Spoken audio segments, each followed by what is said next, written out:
कहानी की शुरुआत में हमें कॉबलर यानी मोची दिखाया जाता है जो एक के बाद एक जूता ठीक किए जा रहा था। काम करने में वो काफी तेज था, उसे इस चीज की काफी महारत थी। और ये मोची और कोई नहीं बल्कि हमारी कहानी का मेन कैरेक्टर मैक्स है। जूते ठीक करने के बाद जब वो अपनी दुकान से बाहर आया तो उसकी साथ वाली दुकान जो नाई की थी उसका मालिक वहाँ आता है जो काफी बूढ़ा था। वो मैक्स को कहता है कि बेटा तुम्हारी काफी उम्र हो गई है, ढूंढ लो कोई लड़की और कर लो शादी। कब तक ऐसी अकेली जिंदगी गुजारोगी? इसमें मैक्स जवाब देता है कि नहीं, मुझे जरूरत नहीं है शादी की, मैं ऐसे ठीक हूँ। जिसके बाद वो दोबारा से दुकान के अंदर जाकर बाकी जूते ठीक करने लग जाता है। जहाँ तभी उसकी दुकान पर एक गुंडा आया जो अपनी जूती पॉलिश करवाने आया था। मैक्स जब उसकी जूती पॉलिश कर रहा था तो वो गुंडे की घड़ी को गौर से देखने लगता है क्योंकि वो उसे बहुत अच्छी और कीमती लग रही थी। ये चीज गुंडे ने नोटिस कर ली थी और वो मैक्स से पूछता है, अरे भाई इतने गौर से क्या देख रहे हो? ये मेरे पास एक घड़ी नहीं है बल्कि इसके जैसी ढेर सारी घड़ियाँ मैंने जमा की हुई है जो सारी बहुत कीमती है। वो इतने कीमती है कि मैं उनसे जो चाहिए वो खरीद सकता हूँ, यहाँ तक कि तुम्हारी 7 नस्लों को भी। अपने जूते पॉलिश करवाने के बाद वो मैक्स को एक जोड़ी जूतों की देता है,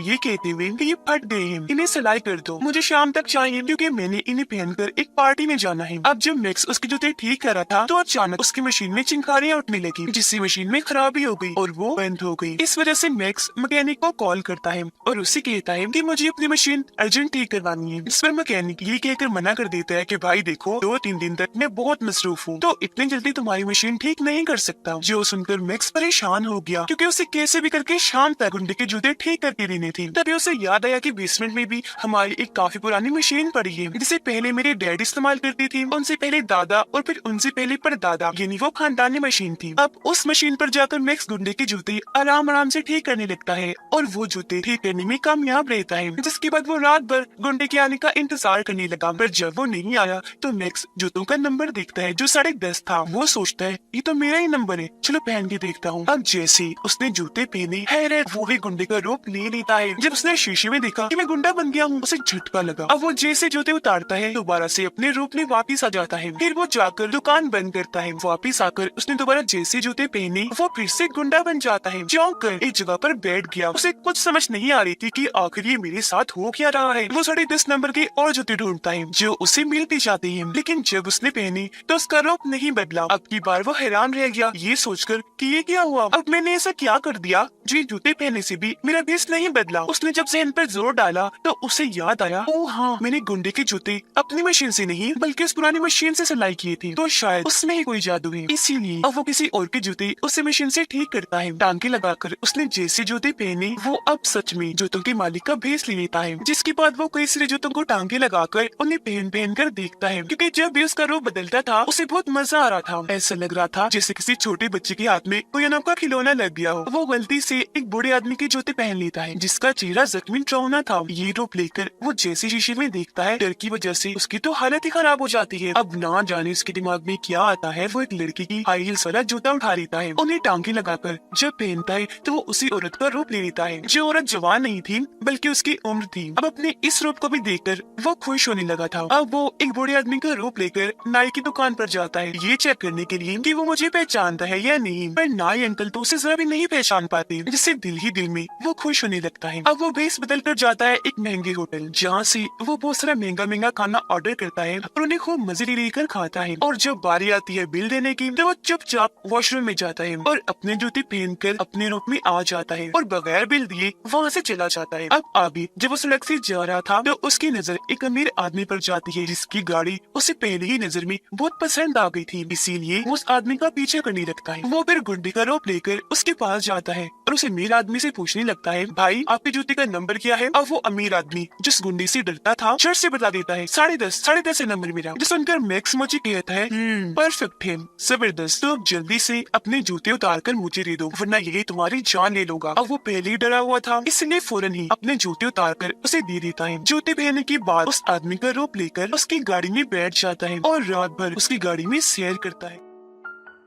वो मस्ती से गाड़ी चलाता है क्योंकि उसे बहुत मजा आ रहा था। इस वजह से भी वो खुश था क्योंकि अब से पहले वो तो बस आम लोगों के जूते ही पहन चुका था। आगे वो अपने घर जाता है जहाँ उसकी बूढ़ी माँ को देखते हैं जिनसे वो बहुत प्यार करता था, पर आजकल बेचारी बहुत बीमार रहने लगी थी, बिस्तर पर ही पड़ी रहती है। वो अपनी मोम से पूछता है कि माँ अगर जिंदगी में आपको किसी जैसा बनने का मौका मिलता तो आप क्या बनती? इस पर उसकी मोम जवाब देती है, कुछ भी नहीं बेटा, मैं तुम्हारी माँ बनकर ही खुश हूँ, लेकिन अगर ऐसा मुमकिन होता तो मैं आखिरी बार तुम्हारी डैड की शादी नहीं करना पसंद करती, लेकिन लेकिन क्योंकि तुम्हारी डैड तो मर चुकी है तो ये चीज तो मुमकिन ही नहीं। अगले दिन मैक्स जो अपनी दुकान पर था तो एक बहुत ही खूबसूरत लड़की उसकी दुकान पर आती है अपने दोस्त के जूते ठीक करवाने के लिए। मैक्स उसे देखता ही रह गया, फिर कहता है मैम आप बिल्कुल भी परेशान मत होइए, मैं इन जूतों को एकदम फिट करके रख दूंगा, वो भी बहुत थोड़े ही टाइम में। फिर शाम को लड़की की दोस्त के जूते ठीक करके वो उन्हें खुद ही पहन लेता है और उसके दोस्त का रूप लेकर लड़की के घर पहुंच जाता है जहाँ वो वॉशरूम में नहा रही थी। तो वो भी अंदर घुस जाता है। अब तभी मैक्स को याद आता है कि अगर ये जूता गलती से भी उतर गया और लड़की ने मेरा असली रूप देख लिया तो मेरा ये खेल खत्म तो होगा ही, साथ ही मैं जेल भी चला जाऊंगा। इस वजह से वो काफी डर गया, जल्दी से वहाँ से भागकर अपनी दुकान पर आ जाता है। यहाँ आज वो अपने डैड के जूतों पर टांके लगाकर उन्हें पहन लेता है और बन जाता है बिल्कुल अपने डैड जिन्हें वो बहुत याद किया करता था और बहुत प्यार भी करता था। फिर अपने बाप का ही रूप लेकर वो घर पहुंचा जहाँ उसकी मॉम अपने हस्बैंड को दोबारा जिंदा देखकर हैरान और परेशान रह जाती है, पर वो बहुत खुश भी थी। इसके बाद ये दोनों एक साथ डिनर करते हैं जो उसकी मॉम की ख्वाहिश थी और बहुत सारी बातें भी। फिर मैक्स अपनी मॉम को उनके कमरे में सुला देता है और अपने डैड के जूते उतारकर वापस अलमारी में रख देता है। अगली सुबह जब वो अपनी मॉम को जगाने गया तो ये देखकर उसे धक्का लगा कि मेरी मॉम तो गुजर चुकी है, जिससे वो बहुत टूट गया और उनके पास बैठकर रोने लगता है क्योंकि उसका इस दुनिया में अपनी मॉम के अलावा और कोई नहीं था। वो फिर अपनी मॉम का फ्यूनरल करता है, यानी उन्हें दफन वगैरह, जहाँ पर बहुत सारे लोग आए हुए थे। सब मैक्स को इतना दुखी पाकर उसे सहारा देने के लिए आते हैं। इसके कुछ दिन के बाद जो अपनी दुकान पर गया तो वहाँ गुंडा आकर उस पर गुस्सा करने लगता है, कहने लगा भाई तुम्हारे साथ मसला क्या है, मैं पिछले एक हफ्ते से तुम्हारी दुकान की चक्कर काट रहा हूँ पर हमेशा दुकान बंद होती है, कहाँ थे तुम और मेरे जूते कहाँ हैं, ठीक भी किए या नहीं। जिसमें मैक्स जवाब देता है भाई वो दरअसल मेरी मॉम की मौत हो चुकी थी इसलिए मैं दुकान नहीं खोल पा रहा था। गुंडा बोला तो ये बात है, अफसोस हुआ सुनकर, पर अब जल्दी कर मेरे जूते दे। मैक्स बोला अच्छा तो पहले वो पर्ची दो जो मैंने तुम्हें रसीद के तौर पर दी थी। गुंडा कहने लगा पर्ची, कौन सी पर्ची, मेरे पास कोई पर्ची वर्ची नहीं है। मैक्स कहते हैं तो फिर ठीक है, अगर पर्ची नहीं है तो फिर जूते भी नहीं है। ये सुनकर तो गुंडे को बहुत गुस्सा आ जाता है, इसीलिए वो उसे धमकाने लगा कि बच्चों अगर तो कल तक मेरे जूते ना मिले तो तुम्हें भी मार कर तुम्हारी माँ के पास भिजवा दूंगा, फिर वहाँ बैठकर बनाते रहना ये पर्ची वर्ची। ये कहने के बाद वो यहाँ से चला जाता है। उसके इस बर्ताव पर मैक्स को बहुत गुस्सा आया, इसलिए वो अपने कस्टमर का रूप लेकर उसका पीछे करने लगता है। अब वो हमेशा अपने पास लोगों के जूते रखता था, इसलिए बार बार बीस बदल कर उसका पीछे करने लगा ताकि गुंडे को उस पर शक न हो। पीछे करते करते उसे पता चला ये गुंडा तो बहुत ही खतरनाक इंसान है जो लोगों से मारपीट करके जबरदस्ती पैसे वसूल करता है। अब आगे जब गुंडा किसी काम के सिलसिले में वहाँ से जाता है तो मैक्स उसका रूप लेकर उसके घर में घुस जाता है जहाँ उसे गुंडे की दोस्त मिलती है जो उस पर गुंडा समझकर बहुत गुस्सा करने लगी क्योंकि गुंडे का बर्ताव उसके साथ ठीक नहीं था। तो वो यहाँ से घर छोड़ के चली जाती है। उसके जाने के बाद मैक्स पूरे घर की तलाशी लेता है जहाँ उसे एक ब्रीफ केस मिला जिसके अंदर बहुत सारी गन्स पड़ी हुई थी जो देखकर उसकी आंखें खुली की खुली रह जाती हैं। अब उसे नहीं पता था कि इन गन्स में से एक गन करंट का झटका लगाती है जिससे इंसान बेहोश हो जाता है। इस चीज से अनजान वो अपने ही हाथ पर गन को टेस्ट करता है जिससे उसे इतना जोर का झटका लगता है कि वो कई घंटों के लिए वहीं गिरकर बेहोश हो जाता है। काफी घंटों के बाद जब उसे होश आई तो वो जल्दी से गुंडे का रूप लेकर वहाँ से निकलने लगता है, लेकिन उसने जैसे दरवाजा खोला सामने असली वाला गुंडा खड़ा था।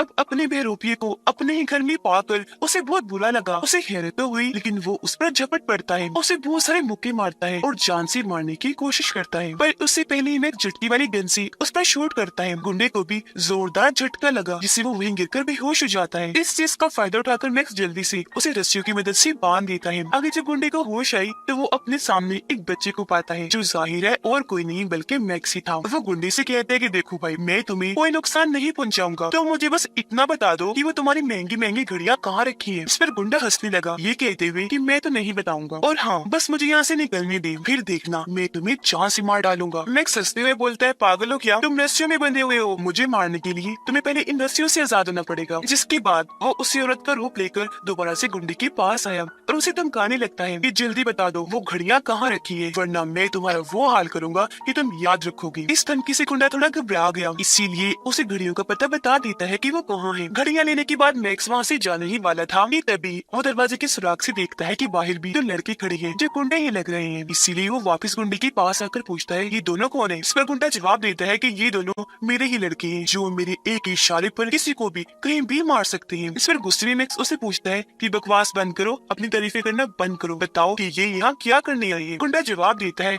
वो दरअसल हमें किसी को मारने का कॉन्ट्रैक्ट मिला है तो उसके एडवांस पैसे लेने हमने जाना है, तो ये लोग बस मुझे लेने ही आए हैं। हैरान होते हुए मैक्स पूछता है, पैसे? कितने एडवांस पैसे? गुंडे ने जवाब दिया, $50,000। अब इतने सारे पैसे पर सुनकर मैक्स तो खुशी से झूम उठता है। उसकी तो जैसे लॉटरी ही लग गई थी, क्योंकि इतनी बड़ी रकम उसने आज से पहले कभी देखी भी नहीं थी। इसीलिए वो झटकी वाली गन से दोबारा से गुंडे को बेहोश करता है और उसका रूप लेकर उन लोगों के साथ चला जाता है। एडवांस पैसे लेने के लिए वो उसे इस शहर की सबसे अमीर शख्स के घर ले जाते हैं, जहाँ उसकी मुलाकात एक औरत से होती है जिसका नाम ग्रीन बेल्ट था। वो उसे $50,000 देकर कहती है, ये लो एडवांस पेमेंट, बाकी काम होने के बाद अगर कोई गड़बड़ ना हुई तो। ये पैसे लेने के बाद वो औरत का रूप लेकर दोबारा से गुंडे के घर जाता है घड़ियां लेने के लिए। पर जब वो घर आया तब तक गुंडा खुद को रस्सियों से छुड़वा लेता है। अब इसने जैसे दरवाजा खोला वो इस पर गन तान के खड़ा हो जाता है, फिर इस पर झपट कर जमीन पर गिराकर मारने की कोशिश करने लगता है। इस दौरान मैक्स खुद को बचाने के लिए बार बार अपने पैर जमीन पर पटक रहा था, जिससे उसका एक जूता निकल गया और बस ऐसा होते ही वो अपने असली रूप में आ जाता है। इसे देखकर गुंडा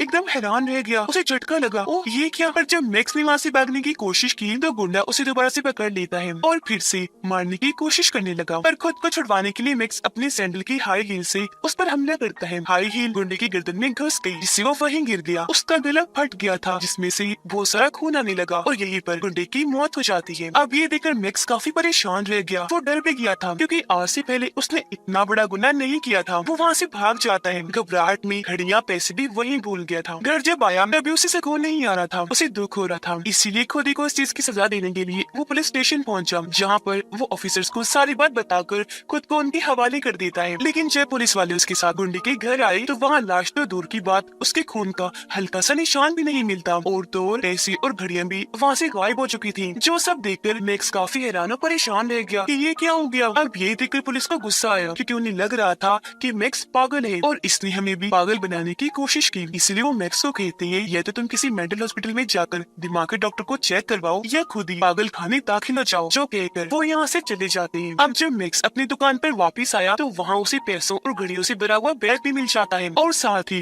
उस औरत की हाई हील्स भी, जिन्हें देखकर वो काफी हैरान रह गया। सोच भी पड़ जाता है अब ये काम किसने किया होगा। जिसके बाद वो बैग को उठाकर कहीं जाने ही लगा था कि तभी साथ वाली दुकान की नाई आकर उसे कहने लगती है, मैक्स बेटा ये तुम क्या कर रहे हो? जब से तुम्हारी मॉम गुजरी तुम ठीक से दुकान ही नहीं खोल रही, कभी आते हो कभी नहीं आते, ये क्या चल रहा है सब? इस पर मैक्स जवाब देता है, अंकल अभी मैं एक काम से जा रहा हूँ, किसी के पैसे लौटाने हैं, तो इस टॉपिक पर आकर आपसे बात करता हूँ। इस पर नाई उसे कहने लगा कि बेटा जो पैसे तुम्हारे पास है इन्हें तुम अपने ऊपर खर्च करो, इतना भला बनने की जरूरत नहीं है।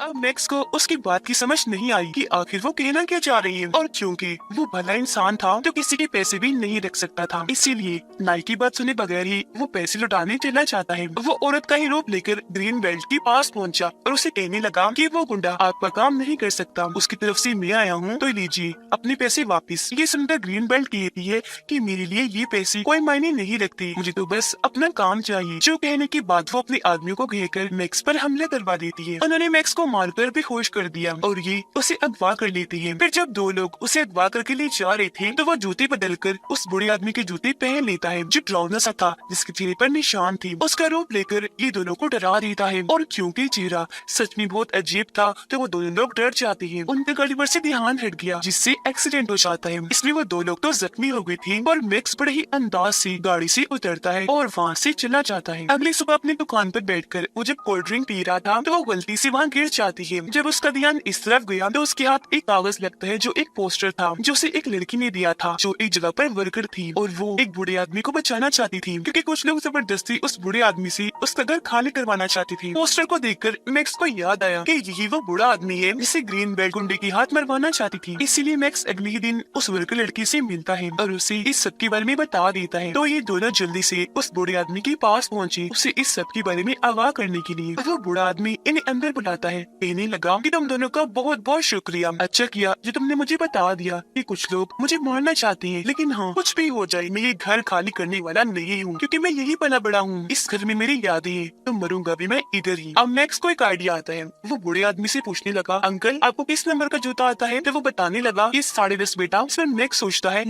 परफेक्ट प्लान है, और अगले ही दिन बूढ़े आदमी का जूता पहनकर उसका भेस बदलकर ग्रीन बेल्ट से मिलने जाता है। उसे कहने लगा कि मैं घर खाली कर दूंगा, पर उसके बदले मुझे $1 लाख चाहिए। अब ये डील काफी अच्छी थी, जिसके लिए ग्रीन बेल्ट मान जाती है, इसलिए अगले ही दिन उसकी आदमी उस तक $1 लाख पहुंचा देती है। वो सारे पैसे मैक्स बूढ़े आदमी को दे देता है, जिन्हें लेकर अगले ही दिन वो अपनी बेटी से मिलने निकल जाता है। फिर ग्रीन बेल्ट बूढ़े आदमी के घर को चेक करनी चाहती है कि वो घर खाली करके गया है या नहीं। वो जब वहाँ पहुंची तो बूढ़ा आदमी वहीं बैठा हुआ था और हम जानते हैं कि ये और कोई नहीं बल्कि मोची मैक्स है। ग्रीन बेल्ट उसे कहती है, जब तुम्हारे पैसे मिल गए हैं तो तुम ये घर खाली करके क्यों नहीं गई? वो हैरान होते हुए कहने लगे, क्या कहा? पैसे? मुझे कोई पैसे नहीं मिले और अब तो मैं ये घर बिल्कुल भी खाली करके नहीं जाऊंगा। जो सुनकर ग्रीन बेल्ट को गुस्सा आ जाता है, इसलिए वो कहती है, चुपचाप ये घर खाली कर दो वरना तुम्हारी उम्र तो पहले ही काफी हो गई है। मैं तुम्हें मार डालूंगी, कुछ भी पता नहीं चलेगा तुम्हारा, जिसके बाद तुम्हारी बेटी को भी मार दूंगी। अब उसकी धमकी सुनकर पीछे से एक रिपोर्टर कैमरा के साथ बाहर आता है, जिसे देखकर ग्रीन बेल्ट काफी चौंक जाती है। अब उसे मजीद गुस्सा दिलाने के लिए मैक्स उसे आंख मार देता है। बस फिर क्या था, ऐसा होते ही ग्रीन बेल्ट गुस्से में और भड़क गई, उसे मारने के लिए आगे बढ़ी, जहाँ इस सब को कैमरे में रिकॉर्ड करके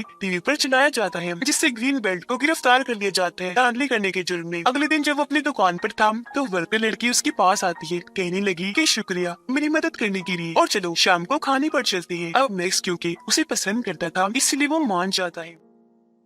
अब गुंडे की दोस्त नाराज थी तो उसे मनाने के लिए वो गुंडे का रूप लेकर उसके दोस्त के घर गया और उसे वो महंगी घड़ियां गिफ्ट के तौर पर देता है ताकि वो मान जाए। ये करके जब वो वापिस आ रहा था तो कुछ लोग उसे असली वाला गुंडा समझकर अगवा कर लेते हैं और अपने साथ कहीं नहीं जा रहे थे, पर तभी उनकी गाड़ी का एक्सीडेंट हो गया, जिसमें मैक्स भी बेहोश हो जाता है और जब उसकी आँख खुलती है तो वो खुद को नाई अंकल की दुकान पर पाता है, जो उसे एक ताकतवर चीज मुरब्बा देते हुए कहते हैं कि बेटा ये खा लो, थोड़ा सा खा लो बेशक। इस पर मैक्स कहता है, नहीं अंकल मुझे नहीं खाना, मुझे पसंद नहीं है। नाई कहते हैं, बेटा जिद ना करो, थोड़ा सा ही खा लो, क्योंकि जिस तरह तुम बार बार एक जिस्म से दूसरे जिस्म में जा रहे हो ना, ये तुम्हारी जान के लिए खतरा है, तभी मुरब्बा ही तुम्हारे काम आ सकता है। ये सुनकर मैक्स काफी हैरान रह गया, उसे पूछता है, क्या मतलब है आपका? आपको कैसे पता कि मैं एक जिस्म से दूसरे में जाता हूँ? सिर्फ वो कहने लगा, तुम्हें क्या लगता है बेटा, मैं सिर्फ नाई हूँ और ये बस लोगों के बाल बनाता हूँ? नहीं, मैं भी एक मोची हूँ और तुम्हारे जैसे काम करता हूँ। ये कहकर वो जूते उतारती है और वापिस अपने असली रूप में आ जाती है, जो और कोई नहीं बल्कि मैक्स की डैड थी, जिन्हें देखकर मैक्स को अपनी आंखों पर यकीन नहीं आता। वो चौंक जाता है क्योंकि उसकी डैड जिंदा थी, जो सालों से नाई का रूप लेकर मैक्स की साथ वाली दुकान पर काम करते थे। इन्होंने ही गुंडे की लाश को वहाँ से गायब किया और पैसों घड़ियों से भरा हुआ बैग मैक्स की दुकान पर लाकर रख दिया ताकि उनकी बेटी पर कोई मुसीबत न आए और वो इन पैसों घड़ियों से अमीर बन जाए। जब तो नाई के रूप में उन्होंने कहा था कि तुम इन पैसों को अपने लिए खर्च करो। अपने डैड को जिंदा पाकर वो बहुत खुश हो गया और फौरन उनके गले से लग जाता है, पर थोड़ी ही देर के बाद उसे उन पर गुस्सा भी आने लगा, इसीलिए वो पूछ लेता है, क्या आपको कभी मेरी या मॉम की याद नहीं आई? जिस पर वो कहती है कि आती थी, हर पल आती थी, पर मैं तुमसे तो मिल लेता था, तुम्हारी मॉम से नहीं मिल सकता था क्योंकि मैंने जो बुरे काम किए उस वजह से कुछ लोग मेरे पीछे पड़े हुए थे। अब मैक्स उनसे पूछता है, अच्छा डैड बताइए वो जादुई मशीन हमारे पास कहाँ से आई? इस पर वो जवाब देती है कि वो एक महान आदमी ने तुम्हारे परदादा को दी थी, जो फरिश्ता बनकर हमारी जिंदगी में आया। तुम्हारे परदादा ने उसकी जान बचाई थी तो उसने उन्हें ये मशीन दी जिसने हमारी जिंदगी ही बदल के रख दी। ये बताने के बाद वो उसे अपने खानदान की विरासत दिखाती है। जब वो उसे एक जगह पर लेकर गई तो जहाँ जहाँ नजर जा रही थी वहाँ ही जूते पड़े थे, जो आम जूते तो बिल्कुल भी नहीं थे, क्योंकि ये उसके परदादा से लेकर आज तक जितने भी बड़े बड़े अमीर मशहूर लोग थे उनकी थी। तो अब आप अंदाजा लगा लें कि ये कितने कीमती जूते थे। अब मैक्स कहते हैं, चलें डैड घर चलते हैं। इस पर उसके डैड कहती है, चलो बेटा, लेकिन सामने वाले दरवाजे से नहीं, पिछले से। जो कहकर उसे पीछे के रास्ते से गिराज में लेकर जाते हैं, जहाँ पर काले रंग की बहुत ही महंगी